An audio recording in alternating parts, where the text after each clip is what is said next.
Hi hello friends, welcome back to my YouTube channel friends. ಇವತ್ತಿನ ಈ ವಿಡಿಯೋದಲ್ಲಿ ನಾವು SSP ಐಡಿನ ಹೇಗೆ ಕ್ರಿಯೇಟ್ ಮಾಡೋದಂತ ನೋಡೋಣ.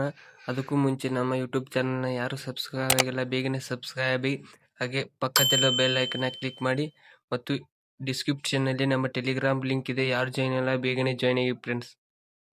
ಬನ್ನಿ SSP ಅಕೌಂಟ್ನ ಹೇಗೆ ಕ್ರಿಯೇಟ್ ಮಾಡ್ಕೊಳ್ಳೋದಂತ ನೋಡೋಣ. ಯಾವುದಾದ್ರೂ ಒಂದು ಕ್ರೋಮ್ ಬ್ರೌಸರ್ಗೆ ಬಂದು SSP ಅಂತ ಟೈಪ್ ಮಾಡಿ. SSP ಅಂತ ಟೈಪ್ ಮಾಡಿದ ಮೇಲೆ SSP Karnataka scholarship portal open ಆಗುತ್ತೆ. ಆ ಲಿಂಕ್ ಮೇಲೆ ಕ್ಲಿಕ್ ಮಾಡಿ. ಕ್ಲಿಕ್ ಮಾಡಿದ್ಮೇಲೆ ಈ ತರ ಇಂಟರ್ಫೇಸ್ ಬರುತ್ತೆ. ರಾಜ್ಯ ವಿದ್ಯಾರ್ಥಿ ವೇತನ ತಂತ್ರಾಂಶ ಅಂತ ಬರುತ್ತೆ ಫ್ರೆಂಡ್ಸ್. ಮೊದಲಿಗೆ ಇಲ್ಲಿ 2025-26ನೇ ಸಾಲಿನ ಹಂತದ ವಿದ್ಯಾರ್ಥಿ ವೇತನ ಅರ್ಜಿ ಸಲ್ಲಿಸಲು ಕ್ಲಿಕ್ ಮಾಡಿ ಅಂತ ಇದೆ. ಅಂದ್ರೆ ಫ್ರೆಂಡ್ಸ್, 11ನೇ ತರಗತಿಯಿಂದ ಯಾರು ಓದ್ತಾ ಇರಲ್ಲ ಅವರು ಇಲ್ಲಿ SSP ಸ್ಕಾಲರ್ಶಿಪ್ನ ಅಪ್ಲೈ ಮಾಡಬೇಕು. ಅದಾದ್ಮೇಲೆ ಇಲ್ಲಿ ಏನ್ ತೋರಿಸ್ತಾ ಇದೆಯಲ್ಲ ಫ್ರೆಂಡ್ಸ್, ಇದು 2025-26ನೇ ಸಾಲಿನ ವಿದ್ಯಾರ್ಥಿ ವೇತನ ಅರ್ಜಿ ಸಲ್ಲಿಸಲು ಇಲ್ಲಿ ಕ್ಲಿಕ್ ಮಾಡಿ. ಅಂದ್ರೆ ಫ್ರೆಂಡ್ಸ್, 1ರಿಂದ 10ನೇ ತರಗತಿ ಏನು ಓದ್ತಾ ಇರಲ್ಲ ವಿದ್ಯಾರ್ಥಿಗಳು ಅವರು ಇಲ್ಲಿ SSP ಸ್ಕಾಲರ್ಶಿಪ್ನ ಅಪ್ಲೈ ಮಾಡಬೇಕು.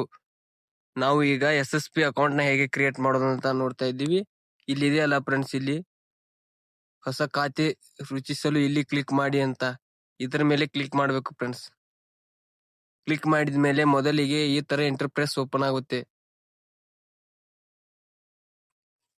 ಅಂದ್ರೆ ವಿದ್ಯಾರ್ಥಿಯ ಆಧಾರ್ ಕಾರ್ಡ್ ಸಂಖ್ಯೆಯನ್ನು ನಮೂದಿಸಬೇಕಾಗುತ್ತೆ ಫ್ರೆಂಡ್ಸ್.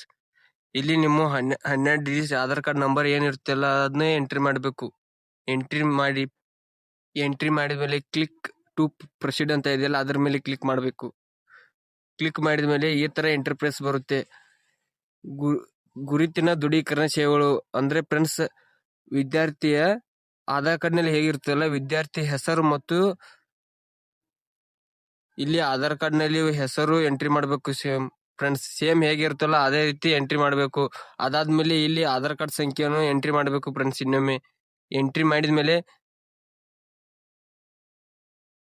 ಅಂಡ್ ಐ ಅಗ್ರಿ ಅಂತ ಇದೆಯಲ್ಲ ಇದ್ರ ಮೇಲೆ ಕ್ಲಿಕ್ ಮಾಡಿ ಸಬ್ಮಿಟ್ ಅಂತ ಕ್ಲಿಕ್ ಮಾಡಬೇಕು ಫ್ರೆಂಡ್ಸ್. ಎಂಟ್ರಿ ಮಾಡಿದ್ಮೇಲೆ ಸಬ್ಮಿಟ್ ಹೊಡಿಬೇಕು ಫ್ರೆಂಡ್ಸ್.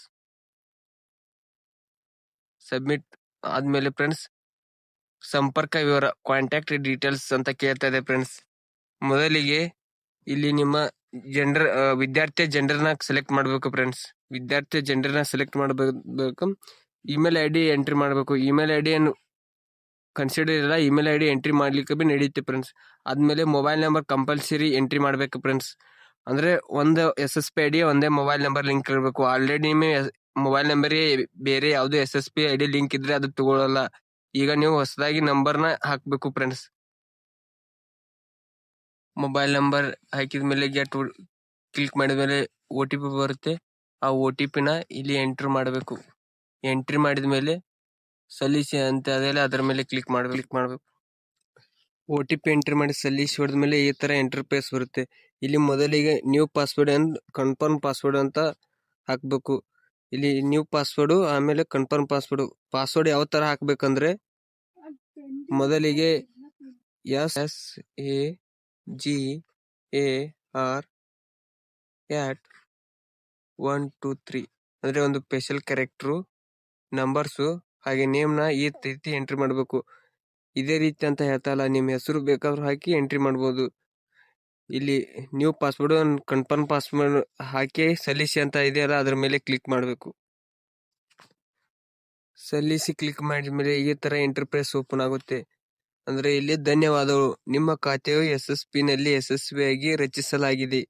ನಿಮ್ಮ ನೋಂದಣಿ ಸಂಖ್ಯೆಯನ್ನು ನಿಮ್ಮ ನೋಂದಾಯಿತ ಮೊಬೈಲ್ ಸಂಖ್ಯೆಗೆ ರವಾನಿಸಲಾಗುತ್ತದೆ. ಈ ವಿವರವನ್ನು ಉಪಯೋಗಿಸಿಕೊಂಡು SSP ಗೆ ಲಾಗಿನ್ ಆಗಿ ಅರ್ಜಿ ಸಲ್ಲಿಸಲಾಗಿದೆ.